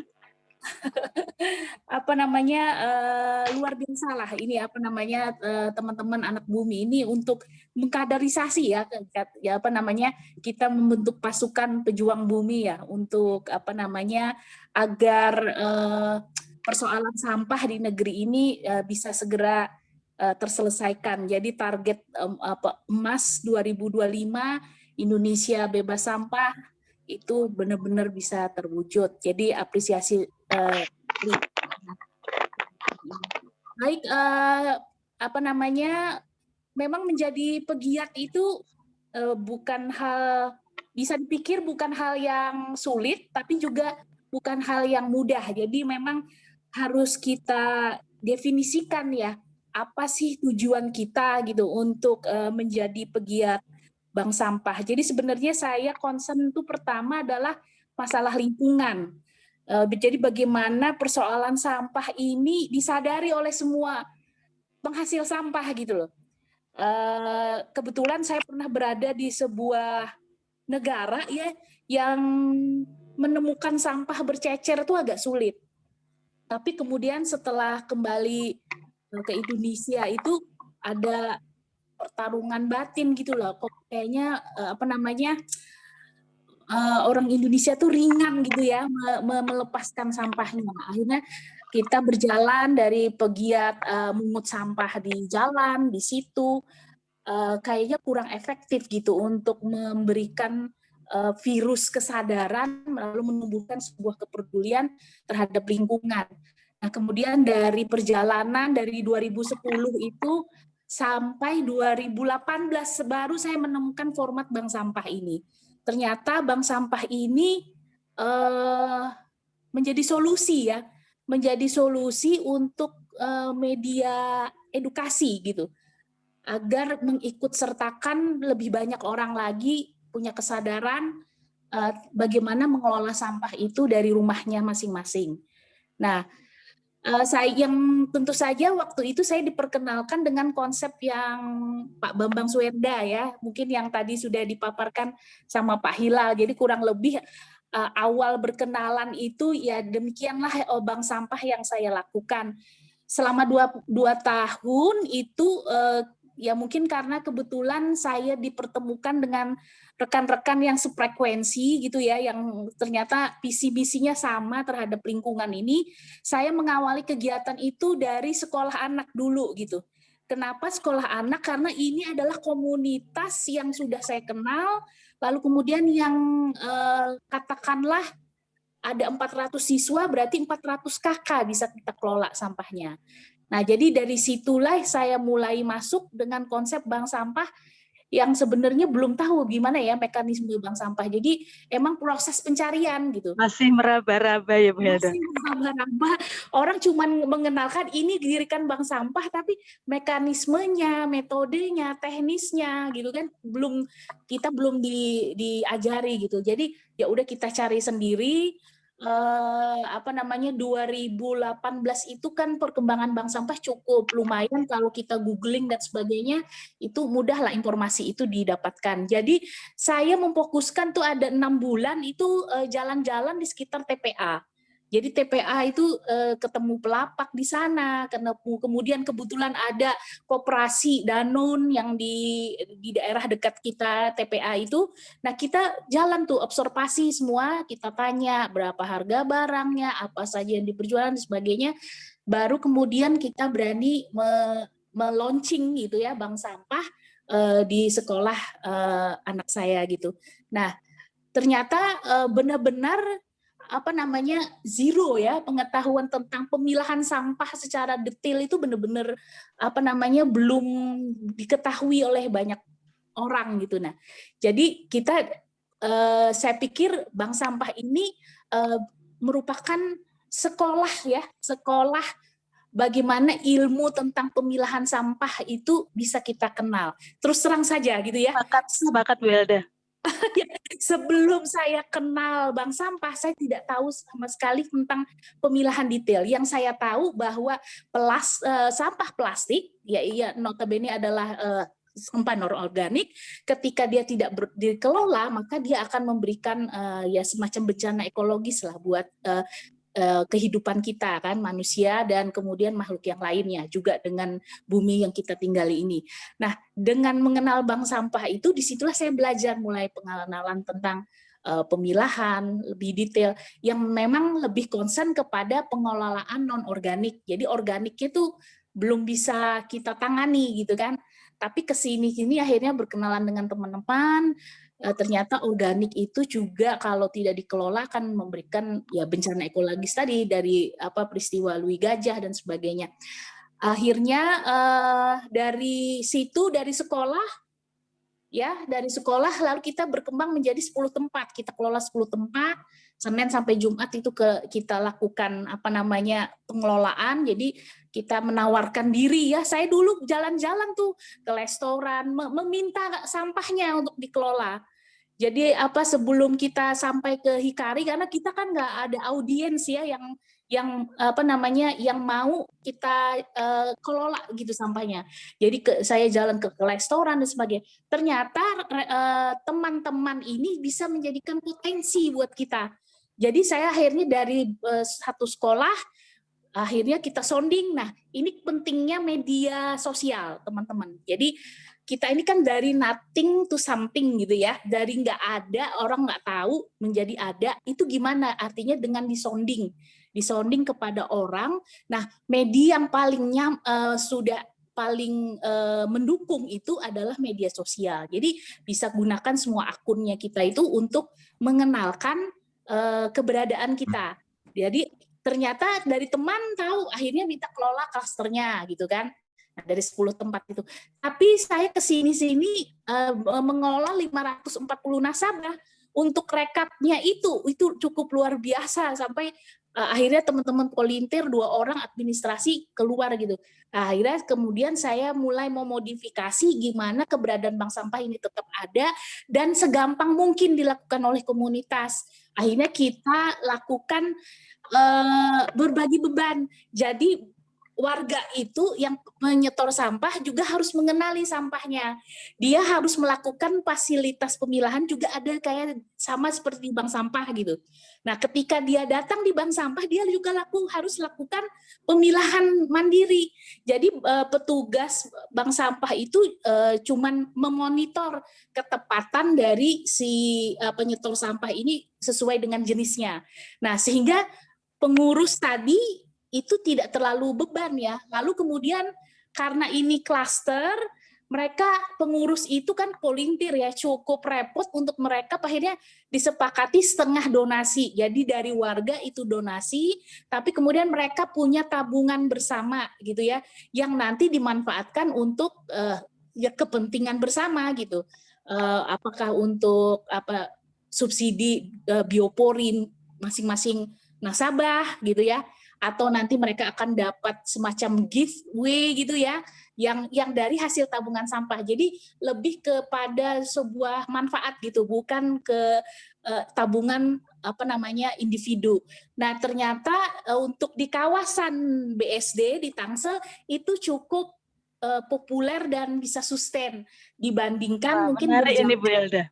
Konvensional. Jadi mungkin itu sih jadi memang tidak baku harus bank sampah yang metodekan tabungan masing-masing warga ya, karena kita kan harus punya backup administrasi yang cukup kuat ya, dan tapi kan rata-rata pengurus bank sampah itu volunteer. Jadi mungkin ya dari perjalanan teman-teman itu bisa disesuaikan lah bagaimana memang harus bank sampah ini biar tetap menjadi sebuah komunitas yang untuk proses pengurangan sampah dan kemudian menyadarkan lebih banyak orang peduli terhadap pengelolaan sampahnya. Jadi mungkin itu sih yang bisa saya sharing ya gitu pengalaman selama ini.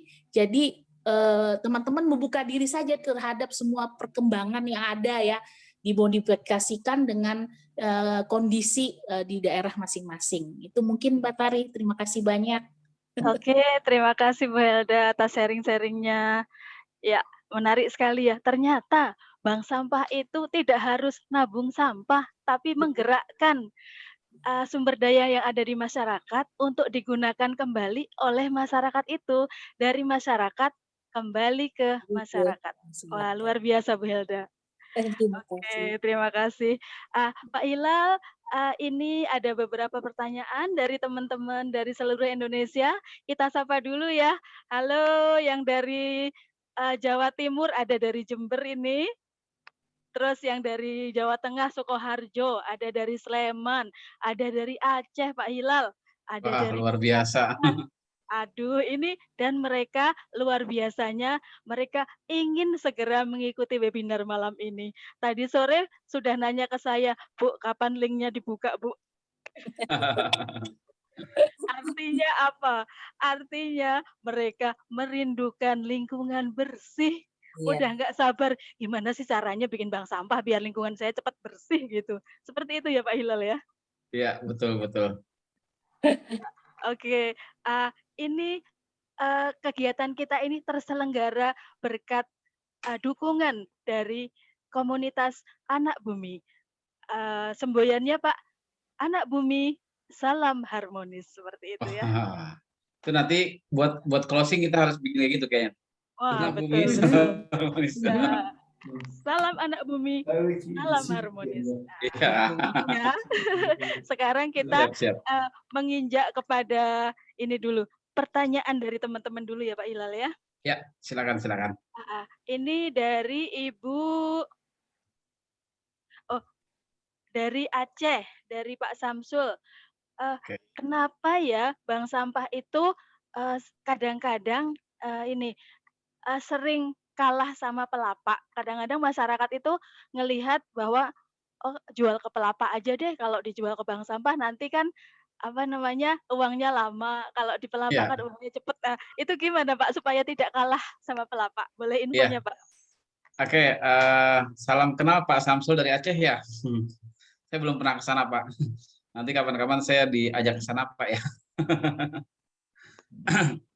Ya, itu pertanyaan yang sangat umum sih biasanya Mbak Tari, Pak Samsul. Kenapa kita kalah sama pelapak? Itu yang pertama. Yang kedua, harga mereka juga lebih tinggi. Nah, biasanya seperti itu. Betul. Iya, Kalau betul sekali. kita perhatikan, biasanya kenapa kita kalah harga sama mereka? Karena biasanya kita juga jualnya ke mereka. Itu biasanya. Oh, iya, betul betul betul. Itu iya yang Supaya pertama kita harganya bersaing gitu ya, gimana nih? betul ya. Yang kedua, kalaupun kita jual ke makanya kan tadi ketika identifikasi ada beberapa hal yang sangat-sangat penting yang harus kita petakan. Yang pertama, carilah pengepul buyer atau off taker yang lebih dekat dengan wilayah kita. Karena itu sangat-sangat menentukan harganya akan menjadi lebih rendah atau lebih tinggi. Jadi kalaupun kita ada di satu daerah, itu ada pabrik misalnya, atau ada supplier sampah yang dia itu bisa menerima lebih banyak jenis sampah dan lebih besar pengepulnya. Tapi ketika jaraknya lebih jauh, mereka pasti akan memperhitungkan transportasinya. Dan ketika sampai di tempat kita, itu mungkin harganya akan lebih rendah dari pengepul yang ada di dekat kita. Makanya yang pertama mungkin kita harus cari juga pengepul atau pembeli nanti. Yang pertama itu jenisnya lebih banyak. Karena biasanya pengepul itu cuma ngambil beberapa jenis barang tertentu. Itu biasanya. Kalau bank sampah bisa berkompetisi dengan mereka dengan misalnya lebih banyak item atau jenis yang bisa diterima, itu akan menjadi nilai tambah buat masyarakat. Ini secara umum saya sebagai warga pun biasanya kalau ada satu pintu yang bisa menerima segala jenis sampah, walaupun harganya lebih rendah, saya akan lebih prefer ke situ ketimbang saya jualnya ke satu orang ini cuma jenis ini, terus ke orang yang lainnya jenis ini, itu kan jadinya repot merekanya ya. Tapi kalau Dari satu misalnya pengepul jadinya ya? iya seperti itu, nah nanti pada saat mengidentifikasi itu jadi bahan pertimbangan.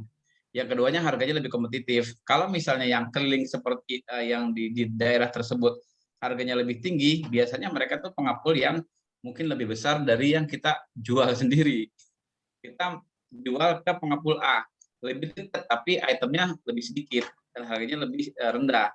Sedangkan si pengepul ini pemulungnya itu adalah berasal dari pengepul yang lebih besar dan itemnya yang lebih banyak. Nah, itu yang menjadikan si pemulungnya itu punya harga yang lebih kompetitif sih, sebenarnya seperti itu. Nah, makanya beberapa hal tadi, jarak dari pengepul yang ada di sekitar kita, item barangnya, sama harganya itu sangat-sangat menjadi pertimbangan harga kita tuh lebih bersaing atau tidak sama mereka. Yang kedua, kalau kita perhatikan itu kan bagian dari servis sebetulnya dari mereka. Mereka bisa menawarkan, menawarkan yang lebih daripada kita. Ini sebetulnya beberapa marketing strategi dari mereka yang bisa kita adopt. Kalau mereka bisa, kenapa kita nggak bisa sih? Seperti itu. Betul, Nah, nantinya perlakuannya akan sangat-sangat menentukan pada wilayah sendiri-sendiri sih. Karena pastinya metode A bisa valid dilakukan di satu lokasi, tapi belum tentu di lokasi lain itu bisa. Nah, kita yang paling tahu dengan karakter masyarakat itu pastinya teman-teman yang ada di teman-teman bank sampah yang ada di lokasi tersebut. Jadi teman-teman sendiri yang bisa menentukan kira-kira metode apa yang buat mereka itu lebih efektif. Seperti itu sih, Mbak. Biasanya seperti itu. Ya, betul sekali. Ya, biar semangat semua ya teman-teman ya. Betul, ya. Kadang-kadang ada ini Pak Hilal, saya cerita. Di salah Aha. satu bank sampah itu saya sempat nanya, "Gimana Bu, masih aktifkah bank sampahnya?" "Oh masih Bu, tapi kendalanya itu tadi." Iya, Nasabah iya. kami banyak yang lari ke pengepul karena di sana langsung Betul. dapat duit, di kami dapat duitnya Nah, lama katanya. nah, itu juga tadi kan saya sempat sampaikan ya, kayak tadi Mbak Helda juga, dia langsung memproklamirkan di sana itu donasi sampah. Entah itu nanti bahasanya menjadi sedekah sampah atau donasi sampah atau apapun itu, yang jelas ada kata yang disepakati buat mereka bahwa ketika mereka menyetorkan sampah, ini adalah bagian dari kontribusi mereka untuk menjaga lingkungan, seperti itu. Nah, Betul, mungkin betul. kan nggak semuanya bisa diterapkan. Kalau misalnya tadi yang saya sampaikan, idealnya uang ini ditabung, jadi harapannya nanti ketika ngambil tuh lumayan berasa sih gedenya seperti itu. Tapi itu jangan dijadikan hal yang baku, karena beberapa orang memang betul-betul nyari sampah untuk dijadikan uang pada saat itu, gitu. Jadi kita Betul, juga betul. harus fleksibel juga. Artinya yang kita adopt sebetulnya adalah metode bank secara konvensional, di mana di situ ada sistem, di situ ada mekanisme, di situ ada tahapan, itu yang kita adopt. Perkara nanti kalau orang ke bank itu apakah ngambil atau nyimpen, kita juga nggak tahu. Kita cuma meluruskan harus idealnya fungsi bank itu lebih banyak nyimpennya daripada ngambilnya, seperti itu. Betul, betul. Nah, jadinya nggak ada yang baku, sebetulnya fleksibel aja, karena yang paling tahu karakter wilayah karakter warga di tempat-tempat bank sampah teman-teman lakukan itu adalah teman-teman pengurus sendiri. Jadi teman-teman pengurus sendirilah yang bisa memberlakukan sistem apa yang paling efektif buat mereka. Sistem apa yang paling menarik buat mereka. Nggak harus ditabung dan nggak diambil-ambil. Kalau memang ternyata cash and carry itu lebih efektif, ya kenapa kita harus maksain juga gitu. Oh, jadi Fleksibel ya aja, Pak Hilal ya, ya. untuk pengambilannya itu nggak harus nunggu misalnya akhir tahun, tapi kapan Enggak, dia butuh bisa ambil enggak, kayak di bank iya, gitu ya? sesuai kesepakatannya aja. Sesuai kesepakatan yang Siap, pertama, yang siap, siap. kedua, yang paling tahu karakternya itu teman-teman yang ada di sana pasti. Kalau misalnya memang mereka menahan tapi akan tidak menjadi efektif, akan tidak menjadi efisien dan akan menghambat jalannya operasional bank sampah, kenapa kita harus maksain juga seperti itu. Iya, betul, betul. Kadang-kadang kan, misal 1 tahun baru boleh diambil, padahal butuh duitnya di semester pertama misalnya gitu. Betul. Apa harus tetap ditahan, akhirnya nasabahnya kabur ya, Pak, ya? Nah, kan Bisa kita jadi. bisa berpikir lebih logis ya. Nasabahnya mungkin uangnya di sini bisa kita putar misalnya gitu ya, dengan nanti ada unit bisnis yang lain dan menambah operasional dari bank sampah tersebut. Tapi kalau itu menjadikan nasabahnya kabur, mereka lebih eh, tidak mengoptimalkan loyalitas mereka, buat apa juga sih seperti itu. Iya, betul, betul. Sesuai dengan kebutuhan nasabah sebenarnya gitu ya? Betul, dan fleksibel sih Mbak, fleksibel Fleksibel, sebetulnya. siap. Yang Siap, diadop Pak itu kan Hilal. lebih Yang dihadapi itu kan lebih ke sistemnya, sistem Mhm. bank secara konvensional, seperti itu. Nah, perkara mereka mau ngambil, kita kan cuma bikin idealnya seperti itu supaya nanti nggak cuman segini doang udah diambil nggak berasa juga akhirnya mereka dampak di merekanya nggak seberapa juga sih uangnya. Nah, seperti itu. Oh ya, mau cerita nih, di Bank Sampah Banyuwangi sekarang ada program, sampah nabung sampah, tukar koin emas. Jadi koin emas itu Ah, harga 50.000 nih, satu koin kecil ya. ya. Itu setiap 50.000 tabungan nasabah, 50.000 kan nggak terlalu banyak ya, Betul, bisa betul. ditukar dengan satu koin emas. Itu akan saya adopsi di bank sampah rumah sakit saya juga. Kebetulan saya juga Ah, pengurus bank sampah rumah sakit nih Pak Hilal. Wah, luar biasa. Itu kan artinya jadi poin pivot ya, poin pivot yang bisa Betul, dikumpulkan oleh mereka. betul. Artinya Biar lebih pengembangan ini berasa, gitu. betul ya. Pengembangan ini sangat-sangat tergantung sama wilayah masing-masing. Tapi secara generiknya, ya secara generalnya sama generiknya, harapan kita ada penarik, ada magnet, ada motivasi yang bisa menarik orang itu mau datang lagi ke bank sampah, mau menyetor lagi ke bank sampah. Nah, magnet ini kan pastinya tiap wilayah beda-beda, Mbak. Nggak Betul, sama. betul. Ada juga mikir kayak misalnya Kang Darga, di sana needs-nya ibu-ibu rumah tangga tuh pengen punya Sembako. cooker yang keren nih, pengen punya setrikaan yang keren, itu jadi motivasi. Betul, Mungkin bisa Magicom. juga, iya betul Magicom. Itu juga kan tadi ada pertanyaan juga tuh ya, gimana sih buat motivasi pengurus biar nggak one man show, biar mereka terus semangat. Betul, betul. Hal ini bisa diadop dulu di internalnya. Misalnya kan ya, wah ini kalau kita ada apa namanya, ada rapat evaluasi bulanan bank sampah misalnya internalnya para pengurus. Gimana caranya kita mengejar target sampai di angka tertentu sampahnya, kan seperti itu ya. Kalau kita bisa mencapai target tertentu, untuk pengurusnya nih ada gimmick-gimmick yang bisa menarik mereka nih, yang motivasi mereka itu bisa diterapkan seperti itu. Yang dimotivasi bukan cuma peserta bank sampahnya, pengurus juga Enggak, perlu motivasi ya ternyata. awalnya itu harus dimotivasi pengurusnya supaya mereka tuh nggak cuma kita ngurusin doang ya. Itu Biar justru nggak monoton kegiatannya ya, Mas Hilal ya. betul, harus berkembang terus. Jangan sampai bank sampah cuma berhenti pada rutinitas nimbang sampah, nyetor sampah, nyatet, nimbang sampah, nyetor sampah, natet. Itu pasti Kayaknya akan setahun bubar itu. itu akan titik penuh pasti. Nggak usah nunggu setahun, paling bisa jadi untuk beberapa bulan apalagi ya. Nah, itu yang harus kita genjot terus. Itulah Betul, pentingnya betul. development bank sampah, evaluasi bank sampah supaya mereka bisa mengutarakan kira-kira apa sih yang pengen kita lakukan di next-nya itu apa? Target kita ini apa nih kayak gitu. Itu yang kita turunkan Betul, menjadi betul. tahapan kita. Ya. Wah, keren sekali, Kurang luar lebih seperti biasa. itu, Mbak. Jadi tambah semangat saya. Ya, semoga teman-teman di seluruh Indonesia, sahabat lingkungan bersih di seluruh Indonesia juga mendapatkan semangat yang sama hari ini ya. Amin, Ya. amin. Kebetulan ini ada yang nanya, Bu Dokter, boleh nih cerita dikit tentang bank sampah rumah sakit? Oke, 5 menit ya. Siap, siap, Nah, siap. kalau bank sampah rumah sakit Islam Fatimah, ini kami juga sama seperti bank sampah Anda semua ya. Kita juga memilah sampah dari tiap-tiap ruangan rumah sakit, di tiap ruangan itu milah sampah. Ada sampah yang layak jual seperti Pak Hilal tadi sebutkan, dan Hmm. juga ada sampah medis karena kami rumah sakit ya. Pasti teman-teman mikir sampah medisnya gimana, kecampur enggak sama sampah yang domestik kan gitu, pasti mikirnya gitu deh. Betul. Tenang saudara-saudara, yang namanya sampah medis gak akan dicampur dengan sampah domestik. Karena sampah medis itu memerlukan treatment atau perlakuan khusus. Dan itu pemusnahannya tidak sembarangan, tapi dengan alat khusus juga ya. Ada metode pemusnahan limbah medis. Untuk sampah yang kami kelola adalah sampah domestik. Artinya sampah-sampah yang berasal dari keluarga pasien menunggu di rumah sakit, dari sampahnya teman-teman yang pada berjaga dan bertugas di rumah sakit misalnya gitu ya.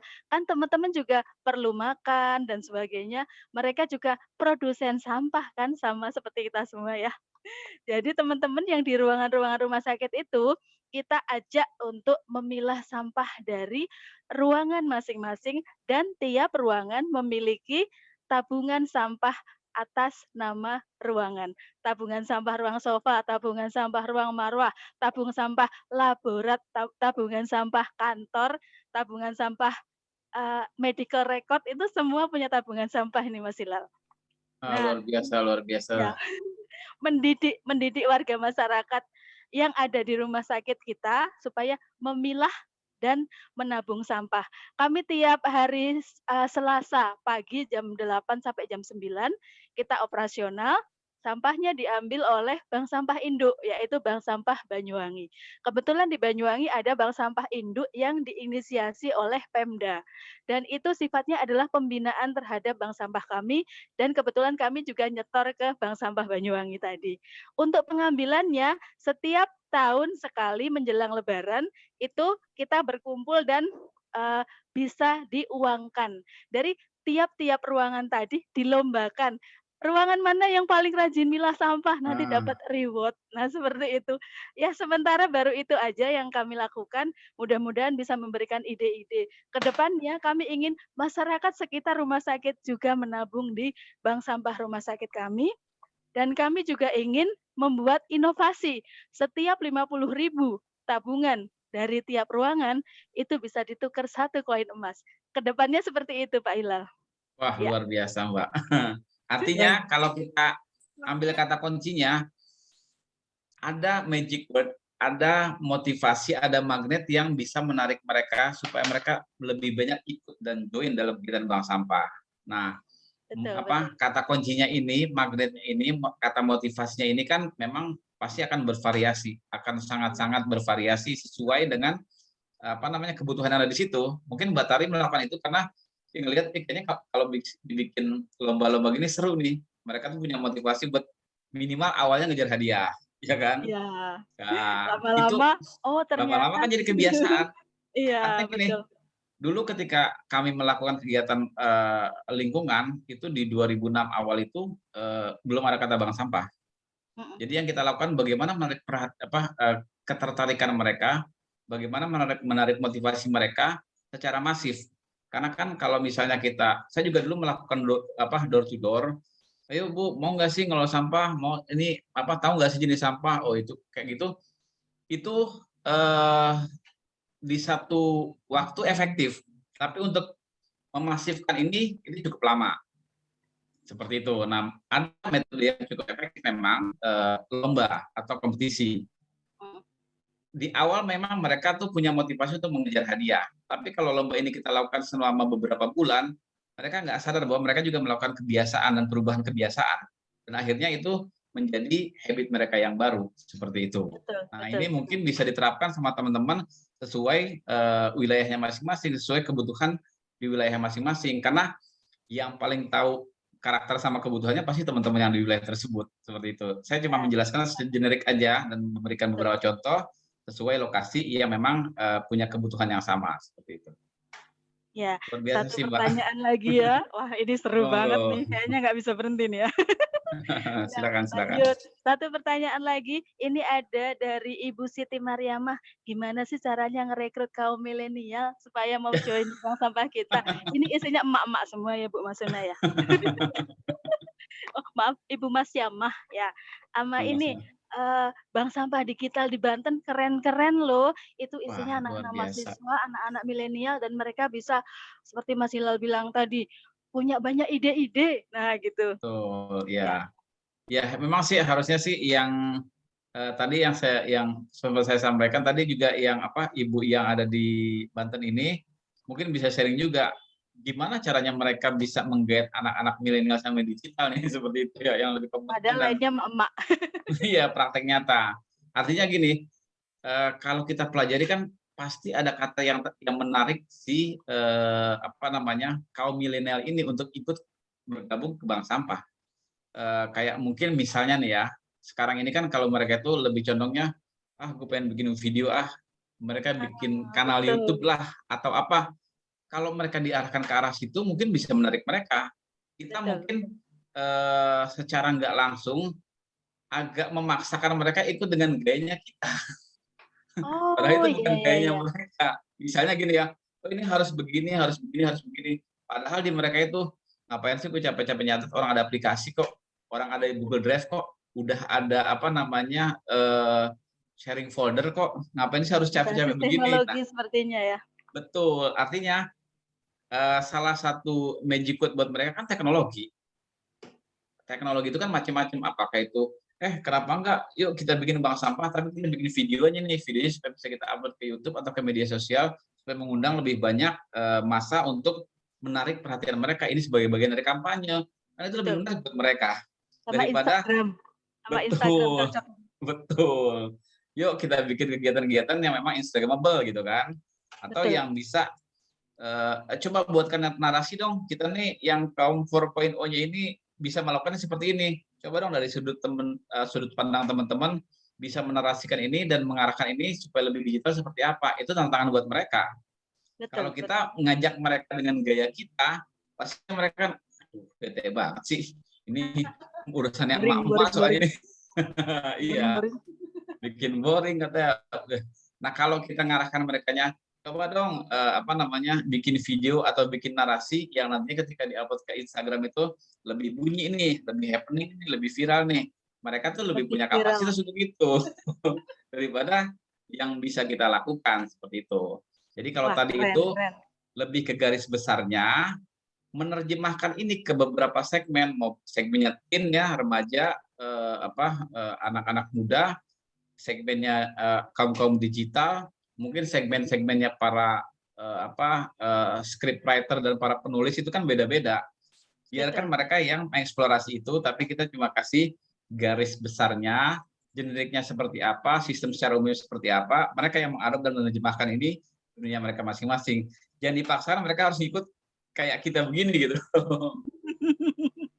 Betul. Seperti Itu itu, Mbak. makanya kuncinya susah bener ya merekrut milenial. Padahal kita harus ngerti gaya mereka gitu ya. Betul. Betul. Ya, sangat menarik. Pengen rasanya terus berlanjut, tapi apa waktunya sudah mepet dan mau habis.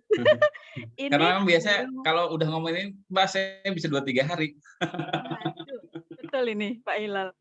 Ya, teman-teman sekalian, ini adalah kegiatan kita pada hari ini tentang basic bank sampah. Tentang bagaimana untuk mengaktifkan bank sampah yang sudah terbentuk. Yang tadi dibilang 3 bulan pertama rajin bawa pilahan. 3 bulan selanjutnya 1 kresek aja. Sedih ya. Ini problem di lapangan ini Pak Hilal. Karena itu nanti ada seri 2 ya Pak Hilal, jangan bosan ya, tentang pengetahuan yang advance tentang bank sampah. Supaya teman-teman seluruh Indonesia yang sudah membuat bank sampah, menjalankan bank sampah tahun 2 tahun, ada yuk yang pernah 5 tahun lebih. Saya salut banget. Luar Itu biasa. tetap eksis dan tetap bisa memberikan manfaat buat lingkungannya. Amin. Ya. Saya juga menyampaikan sedikit tambahan Mbak Tari, kalau ada beberapa pertanyaan-pertanyaan yang belum bisa saya jawab di sini karena keterbatasan waktu, silakan aja dilontarkan di grup, dengan senang hati kita bisa diskusi di sana. Oke, siap. Teman-teman semua, nanti habis dari webinar ini jangan leave grup ya. Mas Hilal dan teman-teman anak bumi dan saya juga siap mendampingi juga Bu Helda. Bu Helda jangan leave grup ya. Ini teman-teman ya butuh pendampingan supaya apa yang mereka usahakan mulai dari awal membentuk bank sampah, kemudian menjalankan bisa memberikan manfaat bagi lingkungan kita. Amin. Ya. Kita ambil kesimpulan dari hari ini adalah bahwasannya bank sampah ini peranannya di dalam manajemen tata kelola sampah di Indonesia adalah sangat strategis ya. Karena dengan bank sampah adalah edukasi tentang lingkungan, bagaimana mengelola sampah dari kawasan, dari rumah kita sehingga tidak menumpuk di TPA, mengurangi volume sampah di TPA dan akhirnya kita mempunyai lingkungan yang bersih dan nyaman, lestari bagi generasi mendatang. Seperti itu ya teman-teman ya. Jangan leave group habis ini, akan diteruskan diskusinya. Bila masih ada pertanyaan, Pak Hilal siap untuk menjawab pertanyaan teman-teman sekalian. Oke, berhubung waktu sudah sangat ini ya, berkurang, kita ambil foto bersama dulu ya. Bagi yang belum open cam. Ayo kita open cam dulu, kameranya dibuka dulu, kita foto bersama. Saya hitung ya. Panitia mohon persiapan. Ah, betul. Reduce, Salam reuse, 3R. Reuse, recycle. Yuk, 1, 2, 3. Oke, saya foto halaman pertama ya.